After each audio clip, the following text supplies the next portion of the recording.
ចំពោះដីមួយទីតាំងនេះគឺស្អាតមែនទែនទំហំធំរហូតដល់មហត្តា 20A ក្បែរផ្លូវចិត្តលេខ 2 ក្បែររោងចក្រទៀតបងប្អូនវិនិយោគធ្វើរោងចក្រធ្វើឃ្លាំងអីត្រូវបានយ៉ាងល្អដោយសារចុះពីផ្លូវចិត្តលេខ 2 ប្រមាណជា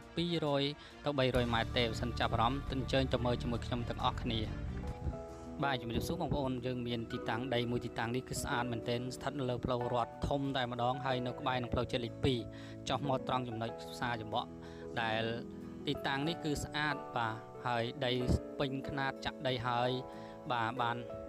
60% ហើយបងប្អូនឃើញជាក់ស្ដែងហើយមានស្រះទឹកមួយហើយមានដាំដំណាំតិចតួចហើយដីនេះគឺស្ថិតនៅក្នុងស្រុកបាទីខេត្តតាកែវយើងក្បែរនឹងផ្លូវចិត្តលេខ 2 យើងចុះពីផ្លូវចិត្តលេខ 2 ប្រមាណជា300ម៉ែត្រគត់ទេបាទហើយបងប្អូនឃើញជាក់ស្ដែងគឺបាទមើលពីដីនេះទៅរោងចក្រគឺនៅក្បែរគ្នាដែរបាទ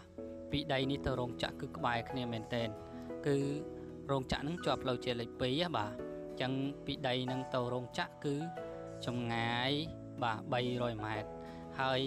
ដីប្លង់រឹងមានការចាក់ដីមានដើមដូងដើមព្រីងដើមអីនេះអាយតំសំព្រោះគាត់ຕົកដីដណេហើយឥឡូវនេះគាត់ដាក់លក់សិនចាប់អារម្មណ៍អាចអ្នកក្នុងលេខខ្ញុំខាងលើអញ្ចឹងអរគុណសូមជម្រាបលាយើងខ្ញុំមានទទួលលក់ដីបាទលក់ឃ្លាំងផ្សេងៗបាទបើសិនចាប់អារម្មណ៍អាចខលមកលេខខ្ញុំអរគុណសូមជម្រាបលា